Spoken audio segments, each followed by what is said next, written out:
നമസ്കാരം, ഞാൻ നാസർ പൊന്നാട്. ചാനൽ 5+ലേക്ക് സ്വാഗതം.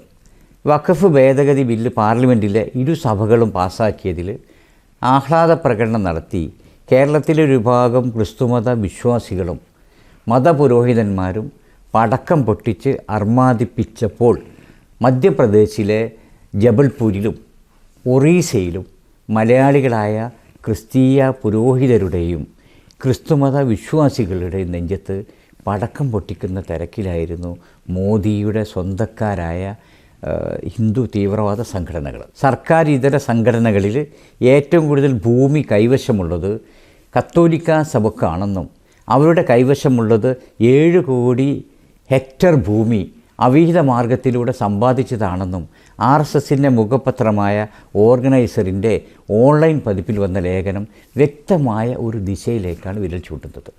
മറ്റൊരു ലേഖനത്തിൽ പറയുന്നത് ഇന്ത്യയിൽ വന്ന് 5ാം ഭേദമാണെന്ന് പറഞ്ഞ് പാവപ്പെട്ട ഹിന്ദുക്കളെ തെറ്റിദ്ധരിപ്പിച്ച് കാവി മുണ്ട് ധരിച്ച് പച്ചക്കറി മാത്രം കഴിച്ച് റോമൻ ബ്രാഹ്മണരാണെന്ന് പറഞ്ഞ് പറ്റിച്ച് ഹിന്ദുക്കളെ വ്യാപകമായി ക്രിസ്തുമതത്തിലേക്ക് മതപരിവർത്തനം നടത്തുകയും ചെയ്തതാണെന്നും ഓർഗനൈസറിൻ്റെ മറ്റൊരു ലേഖനത്തിൽ പറയുന്നു. സ്വതന്ത്ര ഭാരതത്തിൽ, പ്രത്യേകിച്ച് മോദി ഭരണത്തിന് ശേഷം തീവ്ര ഹിന്ദുക്കളുടെ അക്രമത്തിന് ഇരയായത് മുസ്ലിങ്ങളെക്കാളും മറ്റ് പിന്നോക്ക വിഭാഗങ്ങളെക്കാളും ക്രിസ്തുമത വിശ്വാസികളും അവരുടെ ആരാധനാലയങ്ങളുമാണെന്ന് കണക്കുകൾ സഹിതം ക്രിസ്തുമത പ്രസിദ്ധീകരണങ്ങളിൽ ലേഖനങ്ങൾ വന്നുകൊണ്ടിരിക്കുന്നു. ഒരു ഭാഗത്ത് 100 കണക്കിന് ആരാധനാലയങ്ങളും വീടുകളും മനുഷ്യജീവനും നരേന്ദ്രമോദിയുടെ ആൾക്കാർ ചുട്ടുകരിക്കുമ്പോൾ അവർക്ക് വേണ്ടി ഒരു തുള്ളി കണ്ണുനീർ പോലും ചെലവഴിക്കാൻ കൂട്ടാക്കാത്ത കടുത്ത മുസ്ലിം വിരോധവുമായി മോദിക്ക് 100% പിന്തുണയുമായി നടക്കുന്ന കാശ പോലെയുള്ള തീവ്രവാദ ക്രിസ്തീയ സംഘടനകളും ചില്ലിക്കാശിന് വേണ്ടി യേശുവിന് ഒറ്റുകൊടുത്ത യൂദാസുമാരും നാമമാത്രമായ ചില പുരോഹിതരും വരാൻ പോകുന്ന ഭവിഷ്യത്തുകളെക്കുറിച്ച് ഒന്നിരുത്തി ചിന്തിക്കുന്നത് നന്നായിരിക്കും. ഏതെങ്കിലും ഒരു ക്രിസ്തീയ പുരോഹിതന്മാർക്ക് വിദേശത്തു നിന്ന് ലഭിച്ച ഫണ്ടിൻ്റെ പേരിൽ EDയെ കാണിച്ച് ഭീഷണിപ്പെടുത്തുമ്പോൾ ഒരു സമുദായത്തെ ഒന്നടങ്കം BJPയുടെ കാൽക്കൽ കൊണ്ടുപോയി സമർപ്പിക്കാമോ എന്ന് ചോദിക്കാതിരിക്കാൻ വയ്യ. 1999 ഉത്തരേന്ത്യയിൽ മതപ്രചരണം നടത്തിയിരുന്ന ഗ്രഹാം സ്റ്റ്യൂവർട്ട് തന്നെയും അദ്ദേഹത്തിൻ്റെ 8 പൊട്ടു തിരിയാത്ത പിഞ്ചു കുഞ്ഞുങ്ങളായ 10 വയസ്സുള്ള ഫിലിപ്പിനെയും 7 വയസ്സുള്ള തിമോത്തിയെയും ജീവനോടെ ചുട്ടുകരിച്ച ഹിന്ദു തീവ്രവാദികളെ ഈ പടക്കം പൊട്ടിച്ചവർ മറന്നുപോയോ? ഉത്തരേന്ത്യയിലെ വിവിധ സംസ്ഥാനങ്ങളിലും അതുപോലെ തന്നെ കർണാടകയിലെ ഉടുപ്പിയിലും മംഗലാപുരത്തും മണിപ്പൂരിലും അക്രമത്തിനിരയായി കത്തിക്കരിഞ്ഞ ക്രിസ്തീയ ദേവാലയങ്ങളും ജീവനും ജീവിതവും നഷ്ടപ്പെട്ട പാവപ്പെട്ട ക്രിസ്തീയ സഹോദരങ്ങളുടെ ആത്മാവും ഒരിക്കലും ഇക്കൂട്ടരോട് പൊറുക്കുകയില്ല.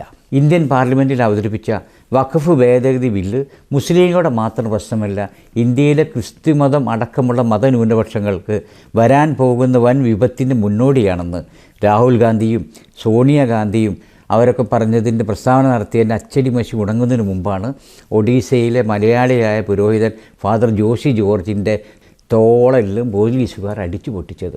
അതിനുശേഷം തന്നെയാണ് ക്രിസ്തുമതത്തിൻ്റെ മതപരിവർത്തന പ്രവർത്തനങ്ങളെക്കുറിച്ചും കോടികളുടെ ആസ്തിയെക്കുറിച്ചും ഓർഗനൈസറിൽ വന്ന് വാർത്ത പ്രസിദ്ധീകരിച്ചതും. ഇതൊക്കെ നടന്നുകൊണ്ടിരിക്കുമ്പോഴാണ് മുനമ്പത്ത് 50ഓളം ക്രിസ്തീയ കുടുംബങ്ങൾ കൊട്ടും കുരവയുമായി BJPയുടെ മെമ്പർഷിപ്പ് സ്വീകരിക്കുന്നത്. ഇന്ത്യയിലെ വിദ്യാഭ്യാസ സാംസ്കാരിക രംഗത്ത് ക്രിസ്ത്യൻ മിഷനറിമാർ നൽകിയ സംഭാവനകൾ വളരെ വലുതാണ്. അതുപോലെ തന്നെ ആതുര ശുശ്രൂഷ സേവന രംഗത്തും അവരുടെ സേവനങ്ങൾ പ്രത്യേകം എടുത്തു പറയേണ്ടതാണ്.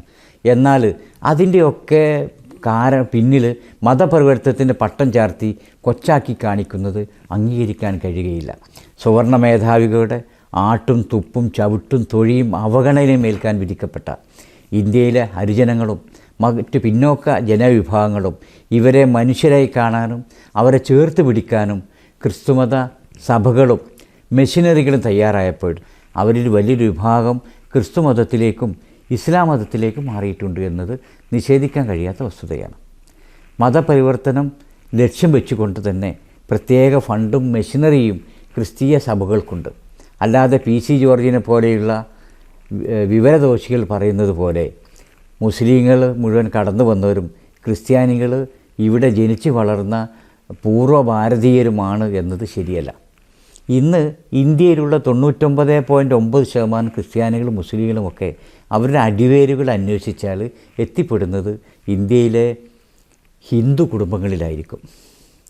സ്വാതന്ത്ര്യത്തിന് മുമ്പ് മുസ്ലിങ്ങൾ ഒരു വിഭാഗം പാകിസ്ഥാന് വേണ്ടി ശബ്ദമുയർത്തിയെങ്കിൽ ക്രിസ്തുമതത്തിൻ്റെ വലിയൊരു വിഭാഗം ബ്രിട്ടന് വേണ്ടിയും പ്രവർത്തിച്ചിരുന്നു. ഇന്ന് ഓർഗനൈസർ സൂചിപ്പിച്ചതുപോലെ ഇന്ത്യയിലെ പല പ്രമുഖ പട്ടണങ്ങളിലും കണ്ണായ സ്ഥലങ്ങളിൽ ചർച്ചുകളും പള്ളികളുമൊക്കെ അതൊക്കെ സായിപ്പിൻ്റെ സംഭാവനയാണ് എന്ന് നിഷേധിക്കാൻ കഴിയില്ല. അതുകൊണ്ട് തന്നെയാണ് ഇന്ത്യൻ സ്വാതന്ത്ര്യ സമരത്തിൽ പങ്കെടുത്ത വീരചരമം പ്രാപിച്ചവരും നാട് കടത്തപ്പെട്ടവരുടെയൊക്കെ പേരുകൾ നമ്മൾ എണ്ണി പറയുമ്പോൾ അതിൽ എണ്ണി പറയാൻ മാത്രം ക്രിസ്തുമത വിശ്വാസികൾ അധികം പേരില്ലാത്തത്. ഇന്ന് ചില മതപുരോഹിതന്മാരും PC ജോർജുമാരും കാശക്കാരുമൊക്കെ ലവ് ജിഹാദും മതപരിവർത്തനമൊക്കെ എടുത്തു പറഞ്ഞ് ഒരു പ്രത്യേക മതവിഭാഗത്തെ ഒറ്റ തിരിഞ്ഞ് ആക്രമിക്കുമ്പോൾ മതപരിവർത്തനത്തിന് വേണ്ടി പ്രത്യേക ഫണ്ടും വകുപ്പും ഏറ്റവും കൂടുതൽ ആളുകളെ മതപരിവർത്തനം ഇന്ത്യയിൽ നടത്തിക്കൊണ്ടിരിക്കുന്നതും ആരാണെന്ന് ഒരു ആത്മപരിശോധന നമുക്ക് നടത്തിക്കൂടെ?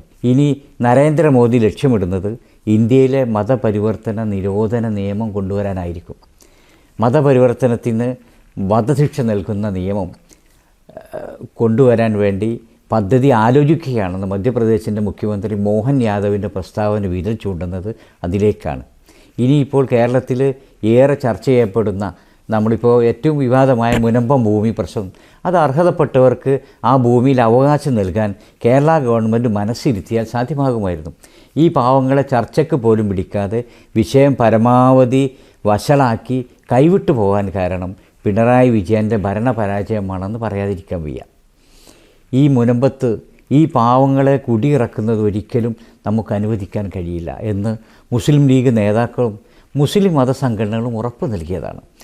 ഗുജറാത്തിൽ നിന്നും കുടിയേറിയ സത്താർ സേട്ടുവിന് കാർഷിക ആവശ്യങ്ങൾക്കായിട്ട് തിരുവിതാംകൂർ രാജാവ് പതിച്ചു നൽകിയതാണ് മുനമ്പം ഈ വേളാങ്കണ്ണി കടപ്പുറത്തിൻ്റെ പ്രദേശത്തുള്ള 406 ഏക്കർ ഭൂമി സ്ഥലം.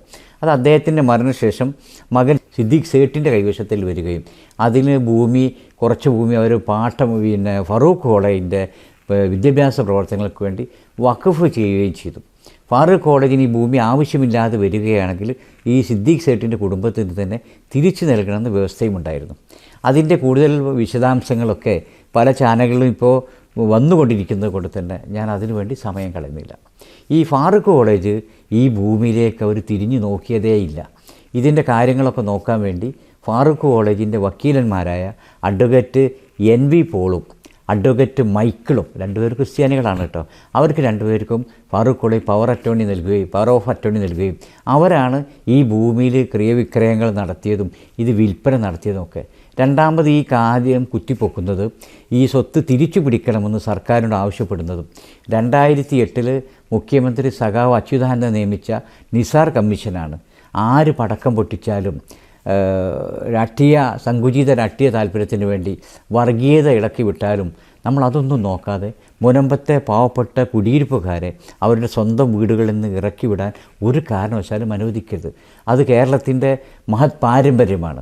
ഇവിടെ വർഗീയതയുടെ വിഷവിത്തുക്കൾ കൃഷി ചെയ്യാനുള്ള സംഘപരിവാരങ്ങളുടെ നിഗൂഢ ലക്ഷ്യം ഈ അവരുടെ സ്വാർത്ഥ താല്പര്യത്തിന് വേണ്ടി അവരെ പിന്തുണക്കുന്ന ദുഷ്ടശക്തികളുടെയും മതേതര കേരളത്തിൽ നമുക്ക് അവരെയൊക്കെ തന്നെ അത് മുളയിൽ തന്നെ നുള്ളിക്കളഞ്ഞുകൊണ്ട് മുനമ്പം പ്രശ്നത്തിന് രമ്യമായൊരു പരിഹാരം കാണാൻ നമുക്ക് മലയാളികൾക്കൊന്നായി അവിടെ ജാതിയും മതവുമില്ലാതെ ഒറ്റക്കെട്ടായി പരിശ്രമിക്കാം.